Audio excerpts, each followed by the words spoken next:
Oh, wrong image. There we go.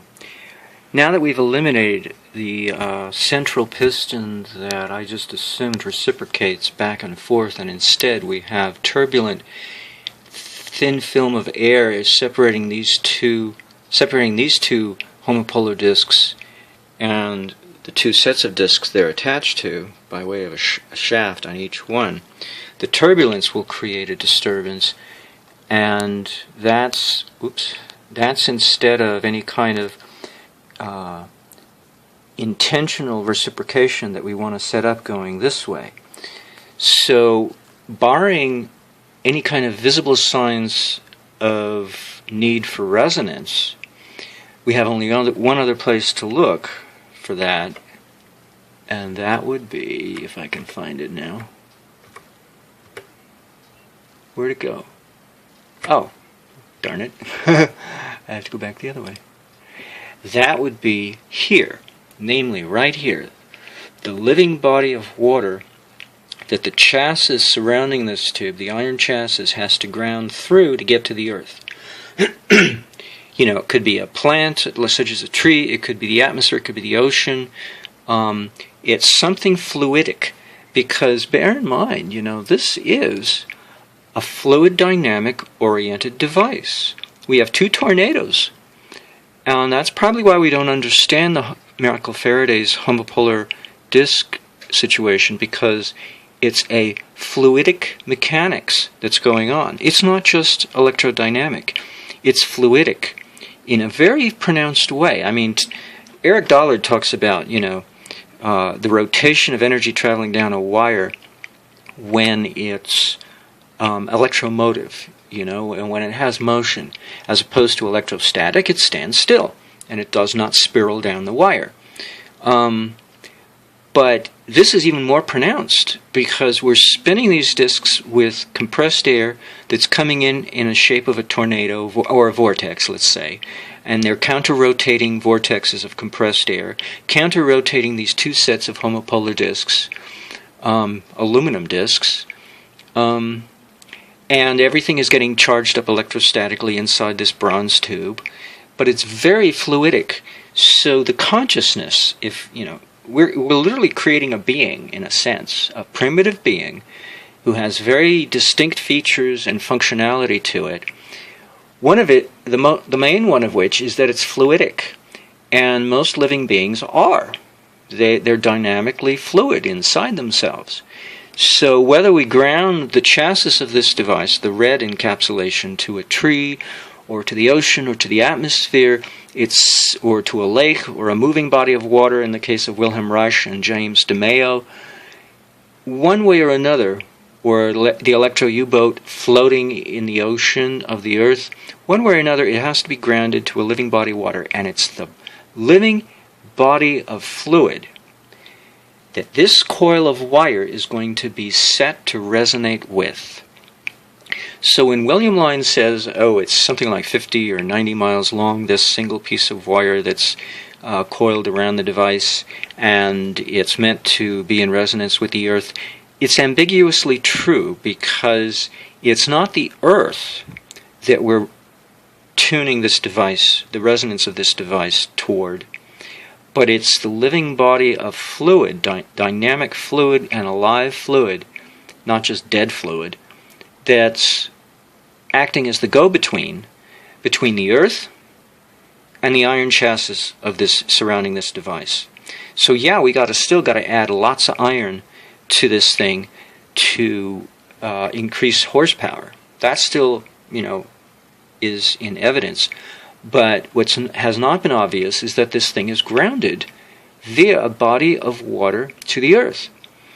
And it's that body of water that we want to focus on resonating the coil to. That's what the resonance is going to be. So we don't have to worry about the lack of a reciprocating... Whoops. Oh. Yeah. That's the post at Energetic Forum where things start to get interesting. I made a little tinyearl.com to it.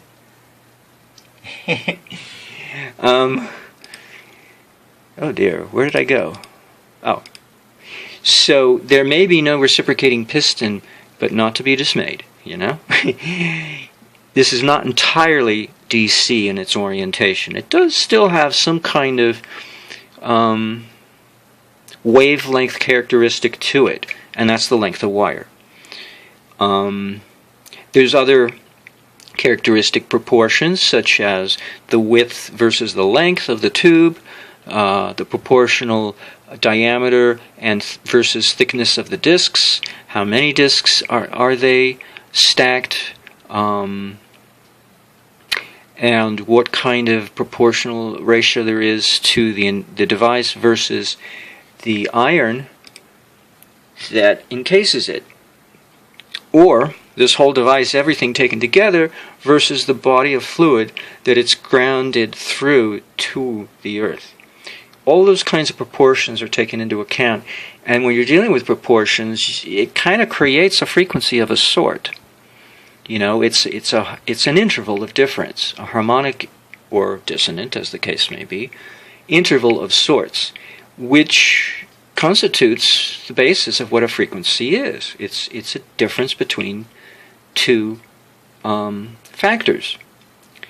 Normally, we think of a frequency as the difference between time versus a beat versus a length of time, or a wavelength versus the speed that the wave takes to get from one end to the other. I mean, there's usually two things we're comparing, and a proportional relationship between them.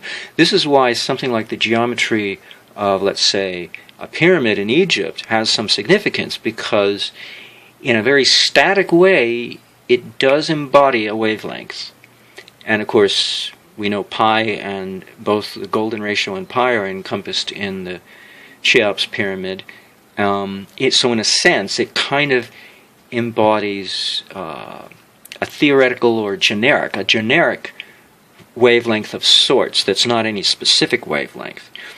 But we do have the earth to deal with, or the body of water, in this case the U-boat, the ocean that surrounds the earth, to deal with. And so it's a very specific relationship. And what that actually means in terms of the length of this wire, I don't know. It'll be something to experimentation, but it's the water that we're resonating with. I'm most certain of this. And it's going to have consequences of the electrodynamics of the system, at which point we can then translate the resonance between the length of the wire and the body of water surrounding the earth that this imaginary electro U-boat from the Nazi era is tuned to, would have a significance then in terms of an actual frequency that's happening in this wire. Now, if it's direct current, there's no real frequency. And I would imagine at this point, this device is strictly a DC device.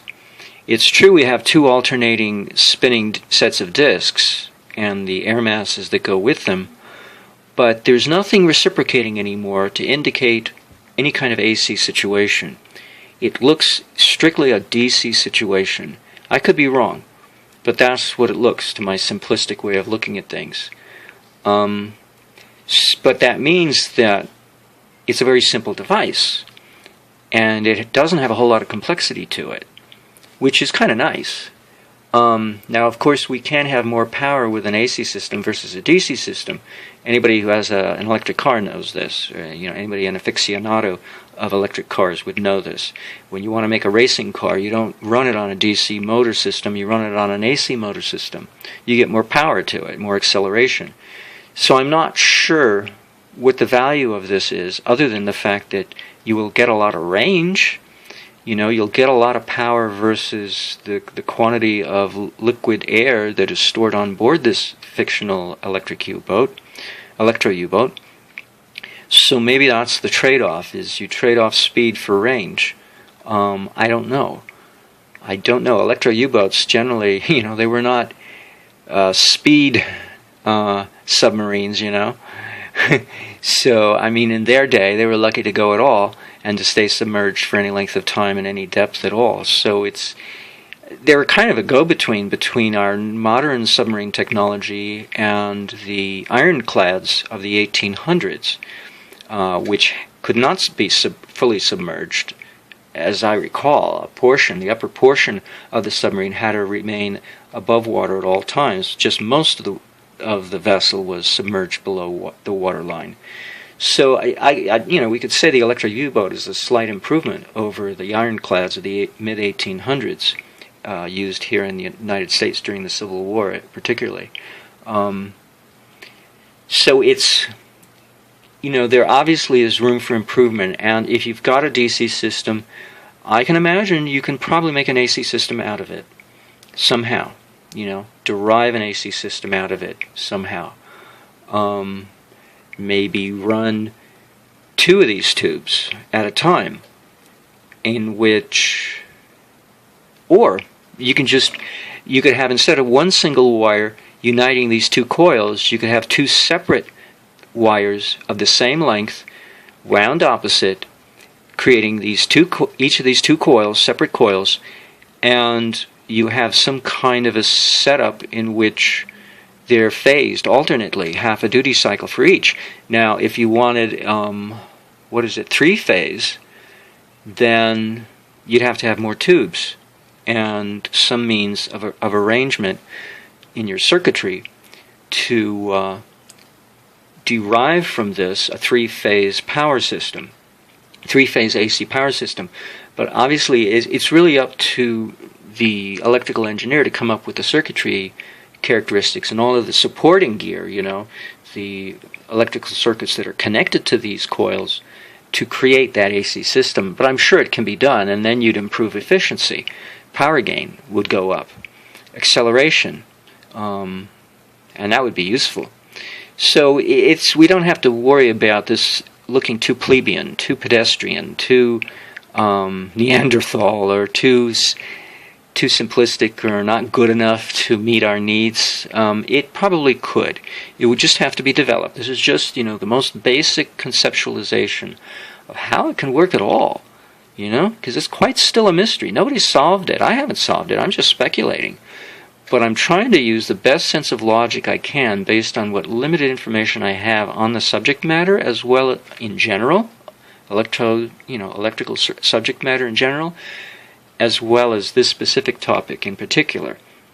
I'm doing the best I can, trying to work from inspiration and time. It's been 2 years on and off I put my attention on this, and it's only getting better, and it's getting to look less absurd, because I must admit some of the earlier incarnations looked to be quite absurd. But it is looking to be a little better. So, what can I say?